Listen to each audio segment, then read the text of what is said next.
Well, beautiful summer's weather yet again, isn't it, Sarah? Perfect for me. The thing is, You warm enough? Right. Okay. The thing is, he actually likes it like this, and I have not put on this body warmer for effect. Unbelievable. It's, the beginning of August, first week of August still. We're in a very soggy and quite cool back garden here in the UK. Lovely. And why? Why do I have a damp bottom? Because I'm sat on a wet chair? Why have you come all the way back from Florida to complain about it? Because you dragged me back. But the point is, why is it like this?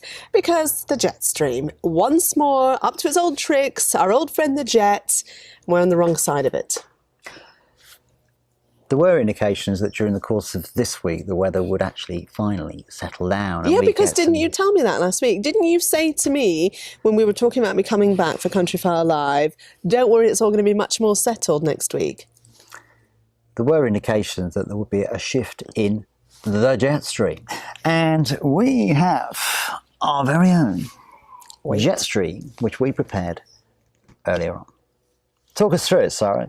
You look like a jet stream, to be perfectly honest. I have dressed like a jet stream today, and you will notice there's more blue than red on my jumper, but I've got a, quite hopeful red gilet on.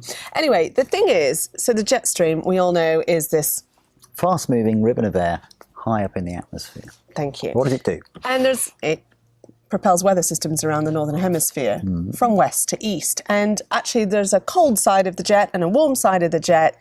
We like to be on the warm side of the jet with normally high pressure in control and very settled weather.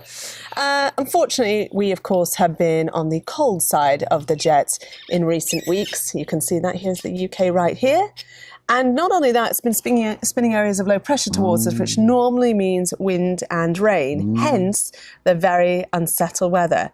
But why have we not settled down, like you promised me? Well, those computer models I mentioned had suggested, I'll be perfectly honest, that the jet stream would just shift a little bit at long last, which would mean that, lo and behold, we'd be on the warm side of the jet stream. Nice. And at long last, that would allow high pressure to build in and the weather to settle down and for temperatures to begin to rise. But what's actually happened in the Northern Hemisphere is that the atmospherics have done something a little bit different. A subtle shift means that everything's been a little bit further westwards than what the computer models expected. And just that subtle, very, very small shift has made all the difference because, we're back in familiar territory. We're on the cold side of that jet stream, so we're kind of back to square one with low pressure. You got your hood up. It's raining. We've got low pressure systems back in control, and that means some cool and damp weather. So a very, very small change in the atmosphere has brought, well, quite a big change in the weather, frankly. But the big question is, as I sit here in a fur-lined hood, when are we going to get on the right side of the jet stream? That side. When's that happening? Come on now. Here we go. When? There are no indications of that such boring scientist crock of gold being within reach. It doesn't matter to me, though. I'm back off to Florida today. Looks like Eskimo now, doesn't she? Well, I mean, that's good news. Every cloud does have a silver lining. What? Sarah's back off to Florida. That's cool. But I'm off to Florida so that I can bring you a special treat because I'll be blogging and Facebook living from the solar eclipse on August the 21st. Oh, yes, of course. Big event. In America, not back in the UK. Yeah. And yes, Sara will be where all the action is. And we've actually got a quick chat coming up all about the solar eclipse, haven't we?